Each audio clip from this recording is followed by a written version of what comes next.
지금은 제가 설교를 하지만 회중의 자리에서 성도의 자리에서 앉아서 설교를 들어야 할 때도 있습니다. 다른 교회를 간다든지 노예를 한다든지 그런 순간에 저도 앉아서 설교를 듣는 자리에 있죠. 어떤 때는 설교를 들으면서 혹은 듣고 나서 마음이 좀 상하거나 심지어는 화가 날 때가 있습니다. 왜냐하면 설교자가 무슨 말을 했는지 모르기 때문입니다. 저는 잘 듣겠다고 들었는데 그 설교자의 설교의 내용이 너무 빈약했던 거죠. 그러면 참 어떤 때는 시간이 아깝다 하는 생각이 들기도 하는 거죠. 제가 설교를 잘하기 때문에 이 말을 하는 것은 당연히 아닙니다. 여러분들이 집중해서 하나님 앞에 말씀을 잘 들으셔야 될 필요에 대해서 말씀드리는 것입니다. 이 귀중한 시간에 시간을 내셔서 교회를 오셔서 주일날 하나님 앞에서 예배를 드리면서 말씀을 듣습니다. 제 설교 한 40분 남짓합니다. 잘 들으시라 하는 것입니다.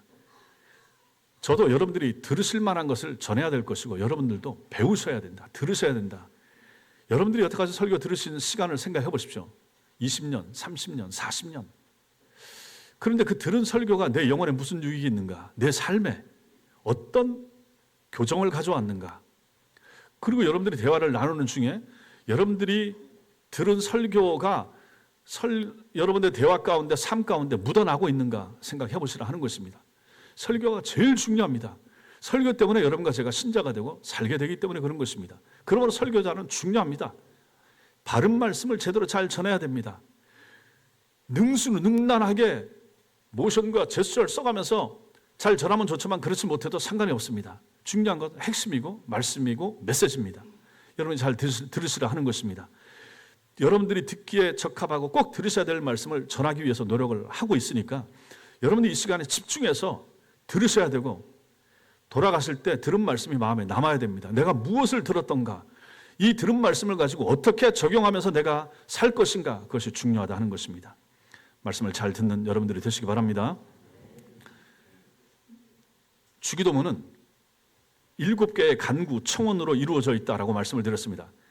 7개일 수도 있고 6개일 수도 있습니다. 마지막 거를 2개를 하나로 합칠 수가 있으니까요. 우리가 앞에 3가지, 하나님의 이름이 거룩히 되기를 원합니다. 하나님 나라가 임하기를 원합니다. 하나님의 뜻이 이 땅에서도 이루어지길 원합니다. 이거 이제 앞에 3가지 절대적으로 하나님과 관계된 기도라 말씀을 드렸습니다. 이어지는 기도, 일용할 양식을 주세요. 지난주에. 그 다음에 오늘 우리 죄를 용서해 주세요. 다음 주 우리를 시험에 들지 말게 해주세요. 그리고 악에서 구해주세요. 마지막 거 시험에 들지 말게 해주세요. 악에서 구해주세요. 하나로 묶을 수도 있고 둘로 나눌 수도 있고, 이것들은 우리 개인의 신앙과 일상생활 가운데 요청되는 인간적인 문제에 대한 기도들이 되는 것입니다. 그 중에서 오늘은 용서, 사죄에 대한 간구가 됩니다. 종교개혁을 통해서 개신교회가 회복한 것은 죄에 대한 회개와 사함이 매일매일 일어나야 한다는 사실을 발견한 것입니다. 여러분과 저는 거듭난 사람들이고 여러분과 저 중에 거듭난 사람들, 이런 사람들은 우리 신자가 됐습니다. 성도입니다. 그럼에도 불구하고 여러분과 저는 여전히 매일 죄를 지으면서 살아갑니다. 그렇다면 우리는 매일 회개해야 될 필요가 있는 것이고, 하나님은 매일 우리의 기도를 들으시고 우리의 죄를 회개를 하시면서 용서해 주고 계십니다. 그래서 오늘 이 말씀이 굉장히 중요한 것이죠. 이 말씀을 같이 나눌 때 깨닫는 은혜 있게 되길 바랍니다. 먼저는 회개를 어떻게 할 것인가? 날마다 회개하라. 날마다 회개가 필요합니다. 우리말 번역에 보면 일용할 양식을 달라는 지난주에 그 기도와 우리의 죄를 용서해 달라는 기도가 이게 따로 되어 있는 거죠. 그래서 11절 오늘 우리에게 일용할 양식을 주시옵고, 요거 따로 12절 우리가 우리에게 죄진 자를 사하여 준 것 같이 뭐 이렇게 떨어져 있는 것으로 보이지만은 원어에 보면 그렇게 안 되어 있습니다. 그리고 영어 성경도 마찬가지고 거기에 보면 카이라고 하는 단어가 있어서 그리고가 붙어 있습니다. 접속사가 붙어서 세 절을 계속해서 연결을 하고 있습니다. 그래서 오늘 우리에게 일용할 양식을 주시고, 그리고 우리가 우리에게 죄진 자를 사하여 준 것 같이 우리 죄를 사하여 주시옵고, 그리고 다음 주에 할 것까지 우리를 시험에 들게 하지 마시옵고, 이게 이제 연결이 되어 있다 하는 것입니다. 이것은 뭡니까? 일용할 양식이 우리에게 필수적인 것처럼 죄의 용서함을 받는 것, 12절 이것도 필수고 13절 시험에 들지 않는 것도 꼭 우리 삶에 필요하다. 이게 이제 나타나는 거죠. 그래서 이걸 다 묶어놓은 것입니다. 여러분과 저 성도는 현재 육신의 생존을 위한 양식의 문제만이 아니라 과거, 어제 죄의 용서, 미래의 내일 시험에 들지 않는 문제, 이런 영적인 문제도 반드시 하나님 앞에 기도해야 된다 하는 것을 여기서 배우는 것입니다. 먹는 것, 일용할 일상에 필요한 것도 기도하셔야 되고, 죄사함, 죄 용서에 대한 것, 이전까지 어제까지 지었던 죄에 대한 회개도 필요하고, 내일 시험에 들지 않도록, 내일 범죄하지 않도록 하나님 도와주세요. 이 기도, 이게 다 필수적인 요소가 되더라 하는 것입니다. 매일 먹어야 살고 매일 용서받아야 여러분과 저는 살 수 있습니다.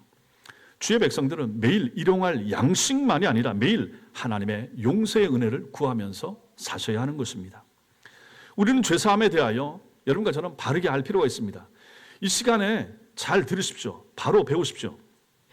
죄사함에 대한 정확한 내용, 요한복음 13장을 보면 주님께서 잡히실 시점이 가까운 때에 제자들을 모아놓고 제자들의 발을 씻기는 장면이 나옵니다. 그게 이제 요한복음 13장에 나오는데 한번 말씀 띄워주십시오. 요한복음 13장 8절부터 10절까지 같이 읽겠습니다. 시작. 베드로가 이르되 내 발을 절대로 씻지 못하시리이다. 예수께서 대답하시되 내가 너를 씻어주지 아니하면 내가 나와 상관이 없느니라. 시몬 베드로가 이르되 예수께서 이르시되 이미 목욕한 자는 발밖에 씻을 필요가 없느니라. 온 몸이 깨끗하니라. 아멘. 팔레스타인, 지금 중동, 지금 이스라엘 땅에 그런 살던 사람들을 이제 배경으로 하는 거죠. 그 사람들의 신발은 샌들입니다. 샌들. 그러니까 구멍이 술술 뚫려 있죠. 그러니 그 샌들 신고 다니면, 우리도 여름에 샌들 신고 다니면 발에 당연히 먼지가 묻고 때가 낄 수밖에 없죠. 그 사람들은 늘 그렇게 사는 거죠. 그리고 외출하고 일상생활을 하다 보면 제일 먼저 더러워지는 것이 발입니다. 그리고 손이죠. 그래서 이 사람들이 집으로 들어오거나 남의 집에 들어갈 때 유대인의 정결법이라고 하는 게 있습니다. 그래서 항아리 같은 것에 물을 채워놓고 들어오는 손님, 자기도 마찬가지고 손님도 마찬가지고 그 집에 들어올 때마다 물을 내어줘서 제일 먼저 손발을 씻게 하는 것입니다. 그것을 이제 근거로 해서 주님이 이제 말씀하시는 거죠. 내가 내 발을 씻어주겠다. 이거 주님 무슨 말씀이십니까? 주님께서 어떻게 제 발을 씻어줍니까? 발 씻어줘야 된다. 그래야 네가 나하고 상관이 있다. 그렇다면 머리도 감겨주시고 손도 씻겨주세요. 그렇게까지는 할 필요는 없다. 목욕한 사람은 손, 발만 씻으면 된다. 주님이 이렇게 말씀하시는 것이죠. 결국 이 말씀은 어떤 의미를 가지고 있습니까? 목욕한 사람은 다시 목욕할 필요가 없다. 물론 그 배경에서 얘기하는 거예요. 우리는 샤워하면서 다시 씻긴 하지만은 한번 목욕한 사람은 지금 이제 손, 발만 씻으면 되지 다시 목욕할 필요가 없다. 이 말씀을 하시는 거죠. 여기서 목욕이 무엇을 상징하는 것입니까? 구원을 상징하는 것이죠. 한 번 구원받은 사람은 다시 또 구원받을 필요가 없다라고 하는 거죠. 한 번 구원받은 사람은 씻어야 되는데 무엇을 씻으면 되는가? 손과 발만 씻으면 된다. 매일의 실수, 매일의 잘못, 매일 더러워지는 그 부분만 씻으면 되지 몸으로 표현되고 있는 구원의 문제를 가지고 다시 염려하거나 걱정하거나 목욕해야 됩니다 할 필요는 없다. 이 말씀을 하시는 것이죠. 여기 본문에서 죄라고 하는 단어가 복수 형태로 나옵니다. 단수가 아닙니다. 하나의 죄가 아닙니다. 여러 개의 죄입니다. 그럼 이 죄가 어떤 죄겠습니까? 아담이 에덴 동산에서 지었던 죄를 가지고 무슨 죄라고 말합니까? 원죄라고 말하죠. 그럼 이 죄는 뭔가, 지금 여기서 말하는 죄는 뭔가? 원죄는 아닌 거죠. 지금 이 사람들은 누굽니까? 예수님 제자들입니다. 예수님 믿습니다. 회심했습니다. 그러면 원죄 문제는 해결된 거예요. 그런데 손발을 씻어야 된다. 이건 무슨 말입니까? 매일의 죄에 대하여 죄사함의 용서를, 기도를 하는 것이 필요하다 하는 것이죠. 그래서 이 기도는 믿는 자들에게 가르친 기도인 까닭에 구원받은 이후에 연약함 때문에 여러분과 제가 짓는 죄, 수많은 실수, 잘못, 허물, 이걸 가지고 회개해야 된다. 이게 바로 손 씻고 발 씻는 거하고 똑같다. 주님이 이렇게 말씀하시는 거죠. 요한일서 1장 9절 말씀 읽겠습니다. 시작. 만일 우리가 우리 죄를 자백하면 그럼 미쁘시고 의로우사 우리 죄를 사하시며 우리를 모든 불의에서 깨끗하게 하실 것이요. 필요한 거 뭡니까? 우리 죄를 자백하면, 자백해야 되는 거죠. 일상생활에서 벌어지는 실수나 잘못에 관한 내용, 그러한 실수, 잘못, 허물이 있을 때 매일 하나님 앞에 자백하라, 회개하라 하는 것입니다. 이렇게 매일 우리는 우리의 죄를 하나님 앞에 구하고 용서함을 구하고 하나님은 우리의 기도를 들으시고 용서해 주시고 이렇게 죄사함의 은총을 받으면서 살아가야 될 사람들이라 하는 것을 먼저 배웁니다. 두 번째, 우리는 오늘 말씀에서 배우는 것이 복음적인 회개를 해야 된다 하는 것을 보게 됩니다. 성도 여러분, 죄가 무엇입니까? 죄가 무엇입니까? 고개를 드십시오. 말씀을 읽을 때도 같이 읽으시고 고개를 드셔야 됩니다. 시편 51편에서 이렇게 다윗이 말합니다. 읽겠습니다. 시작. 나를 주 앞에서 쫓아내지 마시며 주의 성령을 내게서 거두지 마소서. 이 배경에 대해서는 자세하게 말씀드리지 않겠습니다. 회개하면서 지금 다윗이 하나님 앞에 이렇게 기도하는 거죠. 자기의 죄를 철저하게 회개하면서 이렇게 구하는 것이며 주 앞에서 쫓아내지 마시며 주 앞에서 쫓겨난 것 같은 마음이 들기 때문에 이 기도를 하는 것입니다. 주의 성령을 내게서 거두지 마소서. 성령이 자신에게서 떠나간 것 같은 느낌이 들기 때문에 다윗이 이 기도를 하나님 앞에 하는 것입니다. 죄가 무엇입니까? 죄가 바로 이런 역할을 하더라 하는 것입니다. 하나님 앞에 살아가는 성도에게서 이런 느낌이 들게 만드는 거죠. 다윗이 생각했던 회개의 가장 중요한 목표가 이것인 것입니다. 죄는 하나님과 사람을 분리합니다. 떨어뜨려 놓습니다. 갈라놓습니다. 죄가 이런 일을 하더라 하는 것입니다. 이사야 59장 1절 2절 시작. 여호와의 손이 짧아 구원하지 못하심도 아니요 귀가 둔하여 듣지 못하심도 아니라 오직 너희 죄악이 너희와 너희 하나님 사이를 갈라놓았고 너희 죄가 그의 얼굴을 가리어서 너희에게서 듣지 않으시게 함이니라. 아멘. 보십시오. 여러분과 제가 답답한 생활을 하는 이유가 여기에 있는 거죠. 왜 그런가? 죄를 회개하지 않기 때문이에요. 오직 너희 죄악이 너희와 너희 하나님 사이를 갈라놓았고 나와 하나님 사이는 친밀한 사이입니다. 하나님은 우리를 사랑하십니다. 아끼십니다. 자녀 삼으셨습니다. 그런데 먼 것 같은 느낌이 드는 거예요. 멀어요. 왜 그렇습니까? 죄악 때문입니다. 너희 죄가 그의 얼굴을 가리어서 우리 죄가 하나님을 향한 그 관계를 가려 놓기 때문에 너희에게서 듣지 않으시게 함이니라. 죄악을 가지고 있는 우리의 소망과 하고 싶은 거 이거 좀 해주세요. 하나님이 들으시겠습니까? 안 듣는다 하는 얘기입니다. 죄가 이 일을 하더라 하는 거죠. 성도라 하더라도 계속된 죄 가운데서 자신의 죄를 고백하지 않는다면 하나님과의 관계가 일시적으로 또는 장기적으로 단절되게 되는 것입니다. 이건 여러분과 제가 다 체험한 부분입니다. 답답하고 뭔가 안 풀리고 기도도 안 되고 왜 그렇습니까? 죄 때문입니다. 회개하지 않은 죄 때문입니다. 그 죄를 그대로 가지고 살면 그 기간 동안에 계속하여 하나님은 여러분들을 돌아보지 않으실 것입니다. 여러분 계속하여 답답하고 고통스러운 인생을 시간을 보내고 살게 될 것입니다. 어떤 때는 기도하죠. 기도해도 허공을 치는 느낌만 들지 하나님께 이 기도가 올라갔다 그런 느낌은 안 드는 것입니다. 성경을 읽어도 깨달음이 없고 기쁨이 생기지 않습니다. 예배를 드려도 뜨거움과 감격이 내 마음속에 일어나지가 않는 거죠. 죄악을 품고 자리에 앉아 있으면 그렇다 하는 것입니다. 주님 앞에서 쫓겨남을 당하고 성령님이 떠난 것 같은 느낌을 우리가 경험하게 되는 거예요. 신자가 죄를 품고 있을 때 죄를 고백하지 않기 때문에 하나님과 거리가 더 멀어지고 또한 하나님과 거리가 생겼기 때문에 더더욱 죄를 고백하지 않게 되는 영적인 빈곤의 악순환이 계속해서 되는 거죠. 그 답답함이 계속해서 이어지게 되는 것입니다. 본래 죄의 고백이나 사과라고 하는 것은 뭡니까? 관계 가운데 기본적으로 관계 속에서 이루어지는 거죠. 옆 사람이나 가족이나 누구에게 실수하고 잘못했을 때 이것도 뭡니까? 관계가 있으니까 말하고 행동하다가 실수하게 되고 상처 주게 되고 이렇게 되는 거 아니겠습니까? 관계가 있으니까 이런 문제가 일어나는 거죠. 만약에 관계가 없다, 혼자 산다, 유튜브로만 영상 예배 드린다, 기도원에서만 가서 산다, 그러면 관계가 없기 때문에 문제도 일어나지 않을 것이고 사과할 필요도 없게 될 것입니다. 사과할 대상이 없는데요. 우리는 하나님과 관계를 맺고 사는 사람들입니다. 하나님을 믿는 사람들이기 때문에 하나님과 관계가 있죠. 하나님과 깊은 관계를 인식하고 사는 사람은 어떻게 됩니까? 예민하죠. 내가 이거 실수한 거 아닌가? 이거 혹시 하나님 앞에 죄되는 거 아닌가? 내가 오늘 모임 가운데서 혹시라도 하지 않아야 될 말을 한 거 아닌가? 내가 그때 할 말이, 그때 했던 말이나 행동이 우리 형제들에게, 우리 교우들이 혹시 상처를 주지 않았는가 예민하게 되는 거죠. 왜 그렇습니까? 하나님과의 관계가 예민하고 하나님과 깊은 관계를 맺으면서 살고 있기 때문에 이런 마음이 들게 되는 거죠. 그래서 내가 실수한 것이 생각나게 되면 그 사람은 회개하게 되는 거죠. 회개하게 되는 거죠. 그러나 하나님과의 관계가 없는 사람은 어떻게 되겠습니까? 회개하지 않죠. 회개할 필요를 못 느끼는 거죠. 하나님과 관계가 없는데요. 기도 생활 잘 안 하는데요. 그냥 인간적으로 그냥 세상살이만 살아가는 그런 삶만 살다 보니까 하나님과의 관계가 깊어지지 않고 깊지 않다 보니까 회개할 일도 없고, 회개할 일도 생겨도 회개할 생각을 못 하게 되는 거죠.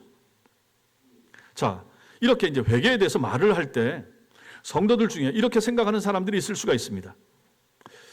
회개가 뭡니까? 내가 이렇게 열심히 눈물 흘리면서 많이 기도했으니까, 회개했으니까 나 용서받았다, 이런 생각을 할 수도 있습니다. 철회하면서 기도했으니까, 내가 금식 기도했으니까 하나님은 나를 용서해 주신다, 용서해 주셔야 돼, 난 용서받았어, 이런 마음이 들 수도 있습니다. 바른 생각입니까? 바르지 않습니다. 잘못된 생각입니다. 우리의 회개하는 행위가 우리의 죄를 속하는 도구가 될 수가 없습니다. 내가 회개했기 때문에 내 죄가 용서함 받는 게 아닙니다. 성도 여러분, 이 지점이 중요합니다. 물론 우리는 우리 죄를 인정하고 진실되게 회개해야 됩니다. 회개하는 것 꼭 필요합니다. 그런데 내가 회개했기 때문에 꼭 그 부분에 대해서 용서받는다, 이건 아니라라고 하는 것입니다. 정확히 말하면 여러분과 제가 용서받는 것은 내가 회개했기 때문이 아니라 세 가지 지점에서 우리가 생각해야 돼. 첫째로는 십자가 위에서 죽어주신 예수 그리스도 속죄 사역 때문에 죄사함이 일어나는 것입니다. 그분이 2000년 전에 십자가 위에서 죽어주셨기 때문에 그 샘물에서 흘러나오는 은총의 보혈의 피와 은혜의 역사가 내 죄를 씻어주는 것이지, 내 회개하는 행위가 내 죄를 용서해 주는 것이 아니다라고 하는 것입니다. 우리 죄사함의 근거는 첫 번째 예수 그리스도의 십자가 위에서의 사역, 속죄 사역. 두 번째는 자비롭고 은혜로우신 하나님의 성품 때문에 우리가 용서함을 받는 것입니다. 구약 성경을 읽어보십시오. 시편을 읽어보십시오. 하나님은 자비로우시고 은혜로우시고 화내기를 참으시고 오래 참아주시고 용서해 주시고, 이런 내용이 얼마나 많이 나옵니까? 하나님의 성품 때문에 우리가 용서함을 받는 거예요. 우리가 지은 죄에 대하여 만약에 네 지은 죄만큼 네가 회개해라, 그럼 용서해 준다고 한다면, 작은 죄는 조금만 회개해도 되겠지만 우리가 다른 사람에게 큰 손해를 입혔다든지 큰 죄 같으면 얼마나 오랜 시간, 얼마나 긴 시간 회개해야 되겠습니까? 이러한 죄에 대한 이 인간의 공로로 인한 죄사함의 문제는 천주교에서 이제 그 얘기를 하는 거죠. 그러니 예전 영화 혹시 미션 보셨습니까? 거기 보면 자기가 지은 죄 때문에 큰 쓰레기 더미 끌고 산으로 들로 다니면서 죄 사함 받는다고 노력하는 그러한 천주교 신자의 모습을 보는 거죠. 그렇게 할 수 있는 부분이 아니라라고 하는 것입니다. 내 노력과 내 용서의 행위로 하나님이 내 죄를 사해 주시는 것이 아닌 것입니다. 예수 그리스도의 십자가 사역 때문에, 그분의 속죄 사역 때문에 우리가 죄사함을 받는 것이고, 하나님의 자비로우신 은총, 그 성품, 하나님의 용서하시는 아버지의 그 마음, 그분의 성품 때문에 우리가 사함을 받는 것이고, 세 번째는 하나님께서 너희가 내 앞에 나와서 회개하면 내가 그 죄를 다 사해 주겠다, 용서해 주겠다, 구약과 신약에 이런 말씀이 얼마나 많이 나옵니까? 하나님의 약속의 말씀 때문에 하나님은 우리의 죄를 용서해 주시는 것입니다. 그러므로 우리는 이런 용서에 대해서 정확히 알 필요가 있어요. 우리는 용서를 하나님 앞에 회개해야 됩니다. 그러나 내가 회개했기 때문에 용서함을 받는 게 아니라 예수 그리스도의 십자가 죽으심 때문에, 하나님의 용서하시는 그분의 본성, 성품 때문에, 그리고 그분의 약속의 말씀 때문에 내가 용서함을 받아 이 자리에 있다는 사실 믿으시기 바랍니다. 그럼 얼마나 감사합니까? 따라서 잘못된 회개가 있습니다. 잘못된 회개의 대표적인 예가 무엇입니까? 율법적인 회개입니다. 율법적인 회개는 잘못을 저지른 후에 그로 인해서 마음에 일어나는 그런 생각, 하나님의 벌 주면 어떡할까? 심판에 대한 두려움 때문에 하는 회개, 혹은 후회의 감정이나 고통 때문에 억지로 하게 되는 회개, 이런 것은 하나님 앞에 합당한 회개가 아닌 거죠. 이게 바로 율법적인 회개가 되는 것입니다. 그 반대편은 어떤 회개가 있습니까? 진짜 회개가 있죠. 좋은 회개가 있죠. 복음적인 회개가 있죠. 성경적인 회개가 있는 것입니다. 복음적인 회개, 참된 회개는 하나님과의 관계를 망가뜨린 죄 자체 때문에 슬퍼하면서 하는 회개죠. 아하, 내 때문에 하나님이 얼마나 마음 아파하셨을까. 예, 사람한테 잘못했습니다. 그럼에도 불구하고 사람 앞에 내가 잘못해서 이 사람한테도 사과를 해야 되지만 이 우리의 관계를 아시는, 보시는, 형성하게 하신 하나님 앞에서 야, 너 신자가 왜 그랬니? 내가 그렇게 말하지 않았니? 그거 하지 말라고 했지. 근데 왜 그렇게 했니? 그렇게 말씀하신 우리의 관계를 아시는 하나님께서 먼저 마음 아파하시는 것이죠. 그분 앞에 우리는 죄 지은 거죠. 그리고 우리가 회개할 때는 하나님께도 회개하고 사람들 앞에서도 정당하게 사과하는 것이 필요하다 하는 것을 우리는 여기서 배우는 것입니다. 이런 것이 바로 복음적인 회개인 것이죠. 그러니 하나님 앞에서 내가 죄를 졌을 때 우리 아버지의 마음을 상하게 해드렸다. 이거 너무 죄송하구나. 내가 신자답지 못했구나. 이것 때문에 아파하면서 우리는 회개해야 되고, 이것이 바로 성경적인 회개, 복음적인 회개가 되는 것입니다. 율법적인 회개가 괴로운 일이고 의무처럼 느껴지죠. 너 죄 졌어? 너 회개해야 돼. 너 30분 동안 들어와서 기도해. 이게 회개가 아니라 하는 것입니다. 복음적인 회개는 결코 괴로운 일이나 의무처럼 느껴지지 않죠. 내가 죄를 졌다. 여러분이나 저나 죄를 졌을 때 마음에 고통이 있으면 하나님 앞에 나가게 되죠. 다른 일이 하기 싫잖아요. 엎드려서 먼저 그거부터 하고 싶죠. 울든지 엎드리든지 골방에 들어가든지 침대 위에 엎드리든지 눈물을 흘리든지 소리를 내든지 묵상으로 하든지 상관이 없습니다. 하나님 앞에서 진실되게 하나님, 내가 이거밖에 안 됩니다. 이렇게 부족합니다. 전에도 이렇게 해서 안 하겠다고 했는데도 불구하고 이렇게 약합니다. 하나님, 종을 불쌍히 여겨주세요. 저 때문에 마음 상하셨을 주님 죄송합니다. 이렇게 되는 거죠. 이게 바로 복음적인 회개가 된다 하는 것입니다. 복음적 회개는 하나님을 다시 사랑하고 화해하며 즐거워하기 위한 회개가 되지만은, 율법적인 회개는 끊임없이 자기를 증명하기 위한 고행일 뿐입니다. 죄 졌으면 회개하라고 했으니까 하게 되고, 이런 회개는 진짜 회개일 수가 없고 반복될 수밖에 없다 하는 것입니다. 복음적인 회개, 참된 회개, 성경적 회개의 끝에는 뭐가 있습니까? 용서가 있죠. 하늘로부터 용서, 땅에서의 용서, 그리고 화목과 하나님과의 화목, 사람과의 화목, 하나님이 부어주시는 기쁨, 사람 사이에 얻게 되는 기쁨, 이게 이제 찾아오게 되는 거죠. 율법적 회개의 끝에는 뭡니까? 교만합니다. 이 사람은 늘 교만합니다. 똑같은 죄를 또 짓습니다. 불만족하게 되죠. 거절당한 마음이 들게 되는 거죠. 여러분들 어떤 회개를 하고 계십니까? 여러분들 회개는 어떻습니까? 바른 회개, 진짜 회개를 하셨습니까? 하고 계십니까? 잘하는 것입니다. 앞으로도 그렇게 하셔야 됩니다. 사람이 문제가 아닙니다. 하나님이 먼저입니다.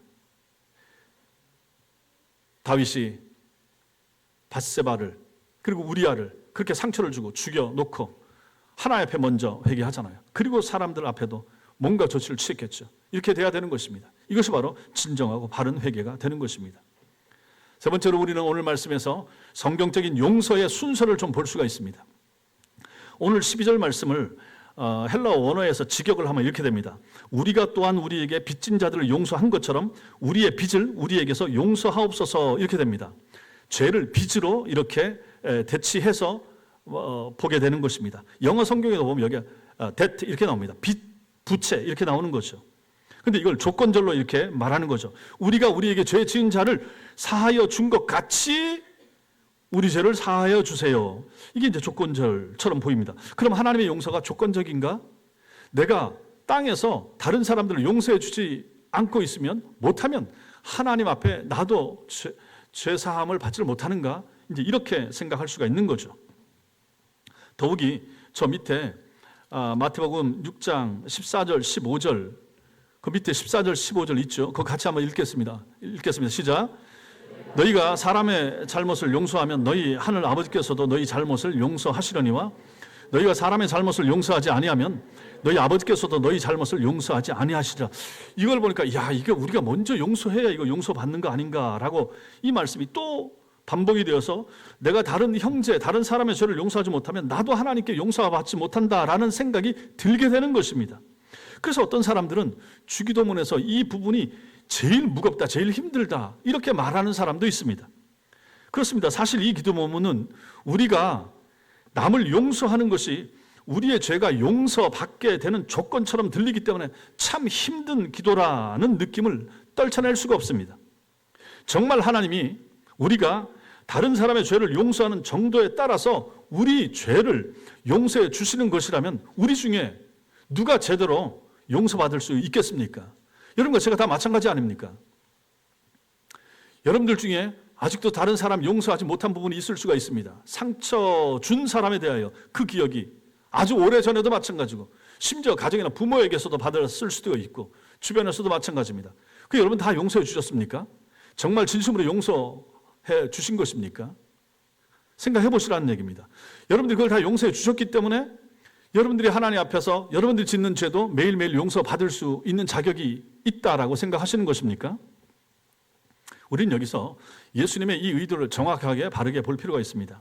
본문을 단순하게 보면 우리가 남의 죄를 먼저 용서해 주면 그 다음에 하나님이 우리 죄를 용서해 주시겠다는 것처럼 보이지만 사실은 순서가 어떻게 됩니까? 그 반대 아닙니까?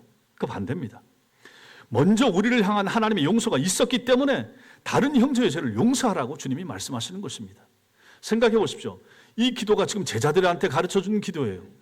이미 하나님을 아버지라고 부르는 주의 자녀들인 제자들에게 너희는 이렇게 기도해 모범 기도문을 알려주신 거 아닙니까? 우리가 하나님을 아버지로 부를 수 있다라고 하는 것은 뭡니까? 이미 하나님께로부터 사랑을 입었고 이미 용서함을 받고 자녀가 된 것을 전제로 하는 것입니다. 이미 원죄를 사함을 받은 상태인 거예요. 이미 그걸 다 용서받은 거예요. 그 사람들한테 이 기도를 하라고 주님이 가르쳐 주신 것이죠. 따라서 우리가 엄청난 하나님의 용서를 은혜로 받았고 지금도 받고 있는 자들이라면 그 사실을 잊지 말고 마땅히 다른 사람들을 향하여 너한테 잘못하고 실수하는 사람들을 향해서도 너는 용서해 줄 수가 있어야 된다. 이 말씀을 여기서 이렇게 표현하는 거예요. 진정으로 내가 하나님의 용서 없이 한순간도 살 수 없는 존재인 것을 안다 그러면 당연히 우리도 다른 사람을 향하여 그렇게 용서하며 살아야 하지 않겠습니까? 마태복음 18장 23절 이하에 보면 전에도 제가 설교 시간에 말씀드린 그러한 내용이 나오는데 1만 달란트 빚진 자와 100데나리온 빚진 사람의 비유가 나옵니다. 어떤 왕이 1만 달란트 빚진 종을 불쌍히 여기고 그 사람의 그 빚을 전부 탕감 없애줬습니다. 금 한 달란트는 노동자의 300년 연봉에 해당하는 아주 큰 액수입니다. 엄청나죠. 그것을 탕감받았다라고 하는 것은 엄청난 은혜를 입었다는 것입니다. 그런데 그 큰 은혜를 입은 이 종이 이제 풀려나서 집으로 돌아가면서 자기한테 100데나리온 빚진 사람을 만납니다. 100데나리온은 100일 일당 정도 되니까 한 3달치 월급에 해당합니다. 3달치 월급에 해당하는 그 빚진 사람을 멱살을 잡고 빚 갚아라. 그래서 그 사람을 옥에 집어넣었다 하는 것이죠. 이 얘기를 이 모습을 이걸 들은 임금님이 이 사람을 다시 부릅니다. 불러서 이 종을 불러서 혼을 내면서 다시 다 빚을 갚으라고 명령하면서 감옥에 집어넣습니다. 그러면서 이렇게 결론을 내립니다. 마태복음 18장 35절 읽겠습니다. 시작. 너희가 각각 마음으로부터 형제를 용서하지 아니하면 나의 하늘 아버지께서도 너희에게 이같이 하시리라. 이렇게 말씀하시는 거죠. 이것이 예수께서 말씀하시고자 하는 그런 의도가 되는 것입니다. 그 엄청난 빚을 탕감받은 네가 3개월치 그거 못 갚았다고 멱살 잡고 다시 감옥에 집어넣느냐? 너 그러고도 너 제대로 된 사람이냐? 이렇게 말씀하시는 거 아닙니까? 마찬가지인 거죠. 너희가 각각 마음으로부터 형제를 용서하지 아니하면 여러분과 제가 우리한테 실수하고 잘못하는 우리 교우들에게 아니면 우리 가정에 있는 사람들로부터도 마찬가지입니다. 그 용서하지 않으면 그거 용서하지 않으면서 하늘 아버지께로부터 용서받을 것을 늘 기대하는가? 이렇게 말씀하시는 것이죠. 하나님께로부터 너희가 받은 용서가 얼마나 큰데 그 조그만 거 가지고 용서 못해? 하나님 이렇게 우리에게 말씀하시는 것이죠. 이 비유의 핵심이 바로 거기에 있는 것입니다. 하나님께서 우리의 죄를 먼저 용서하셨다는 것이죠. 그러니 너희도 너희에게 잘못한 사람을 용서하며 살라는 것입니다. 우리가 이 엄청난 하나님의 은혜, 이 용서의 은혜를 입었다면 우리가 우리에게 실수하거나 잘못하는 형제와 자매의 죄를 용서하는 것은 너무나도 당연하고 상식적이라는 것이죠. 우리는 먼저 하나님 편에서의 사죄와 용서를 받은 사람들이기 때문에 그런 것입니다. 그 그 용서의 크기가 얼마입니까? 자기 아들 예수 그리스도를 죽일 만큼, 죽여서 여러분과 저를 살려낼 만큼 그렇게 용서해 주신 것이 하나님의 사랑인 것입니다.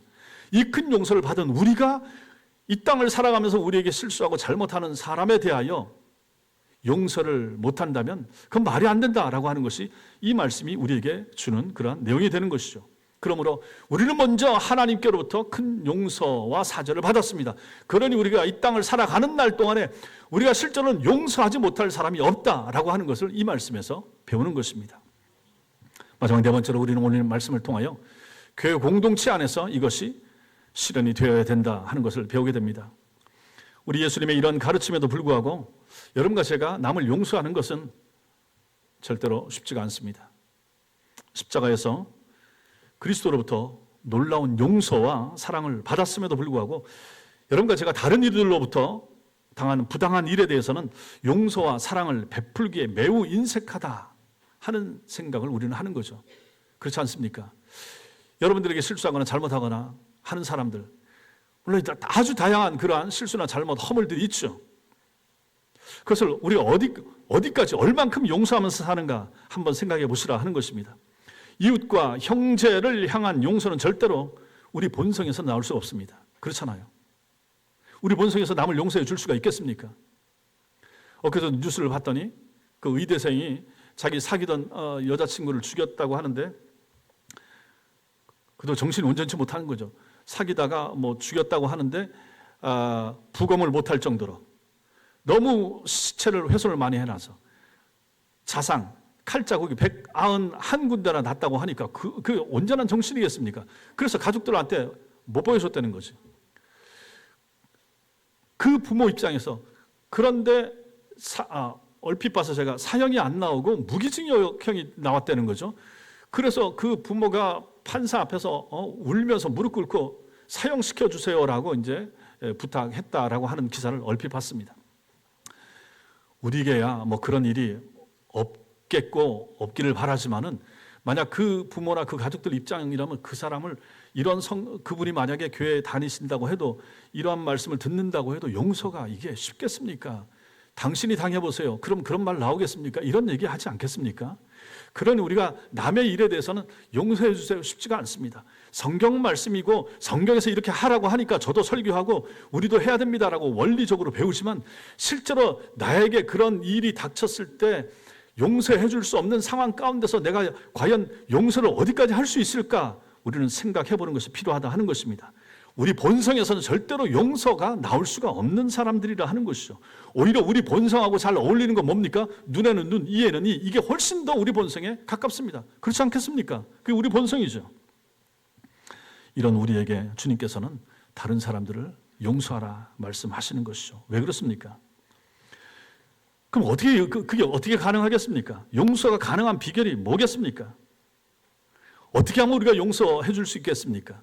우리 주변에 있는 사람들에게, 우리에게 허물을 보이고 실수하는 사람들에게, 나한테 상처를 주고 나한테 고통을 주는 사람을 어떻게 하면 용서가 가능하겠습니까? 우리가 받은 용서를 먼저 생각하는 것입니다. 내가 하나님께로부터 받은 용서를 먼저 묵상하는 것이죠. 그리고 나를 용서해 주신 그분에게 집중하는 것입니다. 그분을 바라보는 것입니다. 십자가를 바라보는 거죠. 그거 외에 무슨 다른 방도가 있겠습니까? 내가 받은 용서, 나 같은 사람이 지옥 가야 마땅한데 예수 안 믿어서 영원히 지옥 떨어졌을 텐데 나를 용서해 주시고 나를 받아주시고 신자 삼아주시고 하나님 백성 만들어주신 그 예수 그리스도의 은총과 그분의 십자가, 이걸 바라보고 세상 바라보고 이분을 바라보고 나한테 상처와 허물, 나한테 아픔을 주는 사람을 바라봐야 그래도 용서가 되지 않겠습니까? 성경에서 이걸 얘기하는 것이죠. 진정한 용서는 하나님과의 관계 속에서 나 자신이 누군지 깨닫게 될 때 가능한 것입니다. 우리는 나는 남을 죽이거나 그런 험악한 흉악한 죄, 잘못 저지지 않았습니다. 대다수 이렇게 생각하고 살아갑니다. 그런데 여러분과 저도 한 분을 죽였습니다. 예수를 죽였습니다. 우리 죄 때문에, 불신앙의 죄 때문에 한 분 예수를 죽였습니다. 하나님의 아들을 죽였습니다. 그리고 하나님께로부터 그 아들의 아버지로부터 우리는 용서함을 받았습니다. 그리고 오히려 우리를 양자로 삼아줬습니다. 자녀 삼아줬습니다. 그리고 이제 내 백성이라고 하시고 책임져 주시고 살펴주시고 하나님 나라까지 책임져 주신다고 말씀하십니다. 이 놀라운 용서를 받았습니다. 그리고 이제 우리는 우리한테 잘못하는 사람들을 봐야 됩니다. 그러면 우리는 그나마 좀 더 용서할 마음이 생기지 않겠습니까? 나에게 잘못한 사람의 잘못만을 생각한다면 용서해 주기가 쉽지 않지만 내가 이전에 하나님 앞에서 나는 누구였는가를 생각한다면 우리는 용서가 가능해질 것입니다. 이런 우리에게 주님도 용서하라라고 또 오늘 말씀에서도 명령을 하고 계시고요. 주님은 베드로에게 7번만이 아니라 7번을 70번이라도 용서하라고, 즉 무제한의 용서를 말씀하십니다. 기독교는 용서의 종교입니다. 하나님이 우리를 용서해 주신 것처럼 우리도 남을 용서해 주는 종교. 매일의 양식이 우리의 육체를 살리듯이 매일의 용서가 우리의 영혼을 회복시키는 것입니다. 여러분과 제가 하나님 앞에 용서함을 받고 싶고, 또 나도 잘못하잖아요. 우리도 실수하잖아요. 우리도 다른 사람으로부터 용서를 받아야 되잖아요. 하나님께로부터 용서를 받고 다른 사람에게도 용서를 받고자 원한다면 당연히 우리도 다른 사람을 용서해 줄 수 있는 마음과 그러한 태도를 가지고 살아야 마땅하지 않겠습니까? 따라서 이런 용서를 위한 기도, 용서해 주세요 하는 기도, 그리고 용서를 실천하는 것, 제일 먼저 이루어져야 될 장소, 가정이죠. 가정에서 먼저, 그 다음 교회입니다. 우리가 우리에게 죄 지은 자를 용서해 주라고 주님이 말씀하셨을 때 그것이 가장 잘 드러나야 될 곳, 가정과 교회입니다. 교회는 10,000달란트 빚을 탕감받은 사람들의 모임, 이게 교회입니다. 한 사람 한 사람 전부 다 10,000달란트씩 탕감받은 사람들을 다 모아놓은 것이 교회입니다. 엄청난 혜택을 입었죠. 그러므로 우리는 서로를 향하여 용서하고 이해해주고 관용해주고 참아줄 수 있어야 합니다. 거듭된 무례한 행동을 참아주는 거 쉽지 않습니다. 저도 마찬가지입니다. 내 의견을 무시하는 저 사람의 반복되는 행동을 이해하는 것도 어떤 때는 지칩니다. 소통이 어려운 사람을 번번이 받아주는 것도 참 쉽지 않습니다. 그러나 참아주고 받아주고 이해해 주어야 됩니다. 여러분, 교회에서 누구 속이 제일 검을 것 같습니까? 속이 제일 탄 사람 누구겠습니까? 왜 저라고 생각하십니까? 제 생각에는 제 아내입니다. 저도 그렇고 제 아내도 그렇고 받아줘야 됩니다. 참아야 됩니다. 이해해도, 예, 목사니까 그렇게 해야죠. 그렇죠. 뭐 저런 사람 아닙니까? 얼마나 답답한 일. 우리 교회는 없습니다. 다른 길에 있었을 때 그랬다는 얘기입니다. 주님은 무례한 나를 참아주셨고 하나님의 뜻을 자주 무시하고 내 마음대로 살아도 참아주셨고 보시기에 많이 답답하셨어도 기다려주셨습니다. 그러니 우리가 그런 은혜를 입었으니 교회에서도 그래야 되지 않겠습니까? 내 마음대로 안 되잖아요. 내 자식도 내 마음대로 안 되잖아요. 근데 옆에 있는 형제 자매 같은 전도의 구역 식구 내가 바라는 대로 내 기준대로 그렇게 쉽게 되겠습니까? 안 돼요. 안 돼요. 우리도 150명, 160명 되는데 제 뜻대로 다 움직여 주시면 얼마나 좋겠습니까? 그럼 목회 편하죠. 그러면 진짜 놀면서도 목회하죠. 안 그렇잖아요. 그럼에도 불구하고 연습하라고 하시는 거예요. 하나님께서. 여러분들을 대하는 저를 대하는 여러분, 여러분과 여러분 사이도 마찬가지입니다. 하나님이 이걸 우리에게 바라시는 거죠. 참아주라, 기다리라, 용서하라, 이해하라. 저 7번 넘은 것 같은데 더 참아줘, 더 참아줘. 네가 나한테 한 짓을 생각해봐라. 얼마나 너는 내 속을 썩였니? 직분을 맡아서 더 오래된 분들일수록 더 할 수 있습니다. 목사요? 더 많이 사고칩니다. 장로 권사? 더 주님 속 썩이는 사람들이 그 사람들입니다. 그렇지 않겠습니까? 그러니 그럼에도 불구하고 하나님이 용서하시고 받아주시고 이해해 주셨으니 교회 안에서 우리가 받아주지 못하고 용서해 주지 못할 사람 누가 있겠습니까? 그렇지 않겠습니까? 여러분, 앞으로도 마찬가지입니다. 교회 안에 전도의 모임을 해도 마찬가지고 구역 모임을 해도 마찬가지고 내 마음에 드는 사람만 찾지 마십시오. 오히려 안 맞을 사람을 찾아가시고 사랑을 베푸시고 손을 내미시고 먼저 인사하시고 참아주십시오. 사랑하십시오. 속이 터집니까? 욕이 나옵니까? 기도하십시오.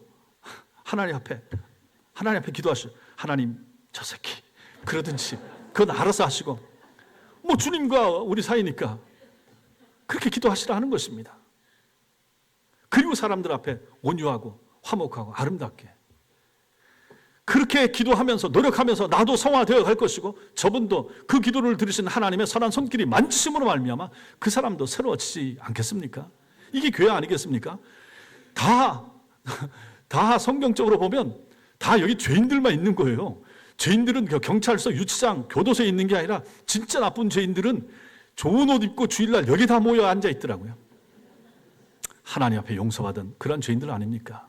그러니 뭐 내가 나는 덜 나쁜 놈이고 너는 전과 7범이고 나는 전과 9범이고 그런 거 따질 필요 없다는 얘기입니다. 하나님 앞에서 용서해 주라 이렇게 말씀하시는 것이죠. 남을 용서하기는 어렵지만 용서하는 곳에 자유와 치유와 회복과 화목이 있음을 기억하셔야 됩니다. 용서는 결국은 남도 살리지만 기본적으로 용서하는 나를 치유하고 나를 살리는 사실, 이것을 기억하셔야 됩니다. 사랑하는 성도 여러분, 구원파나 다락방의 교리의 핵심 중에 하나는 그리스도께서 우리 모든 죄를 다 용서해 주셨기 때문에, 속해 주셨기 때문에 처음 믿을 때 한 번만 회개했으면 이후로는 죄 문제로 고민하지 않아도 된다. 지은 죄 때문에 더 이상 회개하지 않아도 된다는 것입니다. 다락방들도 그렇게 가르치더라고요. 따라서 회개를 가르치고 강조하는 기존의 교회는 이 사람들에 의하면 다 가짜고 잘못된 것이고, 회개를 계속해서 강조하고 회개를 하라고 하는 것은 구원받지 못한 증거다, 이렇게까지 말하는 것을 제가 들었습니다. 이들은 그리스도께서 우리의 모든 죄를 지시고 죽으셨다라는 사실과 과거, 현재, 미래의 모든 죄를 속하셨다는 사실, 이거 하나만 붙들고 있습니다. 이건 맞죠? 분명하죠? 그러고 나서 성경의 다른 부분이 분명하게 가르치고 있는 매일매일의 회개하라, 이 부분은 무시하는 어리석은 자들인 것입니다. 오늘 우리가 보는 이 주기도문 말씀도 마찬가지고, 요한일서 1장 말씀 다시 한번 보겠습니다. 읽겠습니다. 시작. 만일 우리가 죄가 없다고 말하면 스스로 속이고 또 진리가 우리 속에 있지 아니할 것이요, 만일 우리가 우리 죄를 자백하면 그는 미쁘시고 의로우사 우리 죄를 사하시며 우리를 모든 불의에서 깨끗하게 하실 것이요. 성도 여러분, 저것이 원죄에 대한 얘기입니까? 아니잖아요. 일상의 죄, 매일 짓는 죄, 자범죄에 대해요. 저렇게 말하라, 저렇게 회개를 구하라라고 가르쳐 주신 거 아니겠습니까? 그러므로 만일 우리가 죄가 없다고 말하면 안 되는 거죠. 스스로 속이는 것이죠. 그럼 뭡니까? 진리가 우리 속에 없는 거죠. 그렇다면 구원파나 다락방은 진리가 없는 거예요. 죄 없다고 말하니까 이 말씀에 의하면 잘못된 거예요. 성경을 가지고 읽어도 잘못되면 저렇게 되는 것입니다.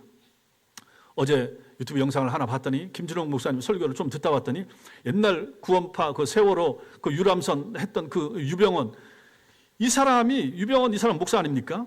김준홍 목사님하고 고등학교 동창이라고 그러더라고요. 같은 학교에 다녔는데 그렇게 학생 때부터 성경을 열심히 읽었다고 그러더라고요.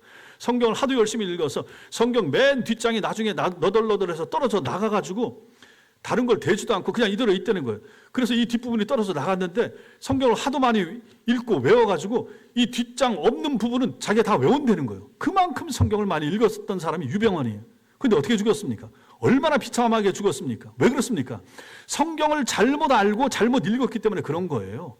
그냥 무슨 짓을 해도 괜찮고 다 용서 안 받고 그러다가 그 산속에서 비참하게 쥐도새도 모르게 죽어서 나중에 시체만 그 사진 찍힌 거 아니겠습니까? 잘못 알고 잘못 믿고 잘못 이단으로 빠지게 되면 그런 비참한 꼴을 당하는 것입니다. 성경을 그렇게 많이 알면 뭐합니까? 정상적으로 정확하게 바르게 알아야죠. 이러한 교리 문제에 대해서 매일의 회개를 놓쳤기 때문에 이런 지경까지 이르게 되는 것입니다. 구원파가 오류를 범한 부분 바로 여기 있는 거죠. 한 번 하는 영원한 회개, 즉 사람이 불신자로 살다가 돌이켜서 예수 그리스도를 주로 믿고 영접하고 그래서 하나님의 백성이 되는 중생을 위한 회개, 이거를 신자의 삶에서 매일매일 반복되어야 되는 일상의 회개, 성화를 위한 회개와 혼동을 한 것입니다. 이거 없어도 된다고 생각한 거죠. 앞에 거 하나만 있으면 된다라고 한 거죠. 아니죠. 앞에 것도 필요하고 뒤에 것도 필요한 것입니다. 거듭남을 위한 중생을 위한 회개, 이 중에 대다수는 중생을 위한 회개를 이미 했죠. 끝났죠. 매일매일 살아가면서 짓는 죄는 뭡니까? 일상의 회개, 성화를 위한 회개, 이거는 필요한 것이죠. 이걸 해야 된다 하는 것이죠. PD수첩에 나왔던 다락방 목사들의 문제도 마찬가지인 것입니다. 죄사함의 은혜와 죄에서의 해방을 지나치게 강조하다가 성도의 거룩한 삶을 소홀히 하고 삶이 엉망이 돼버린 것입니다. 목사들이 발렌타인을 마시고 말이지 엉뚱한 데 가고 하는 이 죄들이 전부 다. 그러니까 성도 여러분 보십시오. 성경을 정확히 배우는 것이 얼마나 중요한가. 저들은 원죄가 해결된 사람들은 어떤 이상한 짓을 하더라도 하나님이 즉각 치워버리시고 깨끗하게 해주시고 용서해 준다. 그게 역시 복음이라 이렇게 말합니다. 잘못된 것이죠. 이러한 무지가 삶을 망치는 것입니다. 이러한 잘못된 교리에 대한 이해가 바로 교회를 더럽히고 불신자들에게 칠탄을 받는 지경에까지 이르게 만드는 것입니다. 구원받은 성도도 매일 죄를 짓습니다. 금지하신 것을 행하는 죄입니다. 해야 할 것을 하지 않는 것, 이것도 죄입니다. 열심히 했어야 될 것을 게으리하는 죄, 나태한 죄, 이것도 죄가 되는 것입니다. 이 부분에 대해서 여러분과 저도 매일매일 회개해야 되는 거죠. 용서함을 하나님께 받아야 되는 거죠. 그래서 매일의 죄사함이 우리에게 필요합니다. 매일매일 하나님의 용서를 구하면서 살고 날마다 우리에게 실수하는, 잘못하는 형제들, 자매들, 교우들의 허물과 실수와 잘못을 용서하면서 사는 그런 은혜가 있게 되길 바랍니다. 이렇게 복음 안에서 말씀을 실천하면서 기쁘게 살아가는, 하늘의 용서도 받고 형제들 사이에도 화목하는 그러한 은총이 있기를 주님의 이름으로 축원합니다. 기도하겠습니다.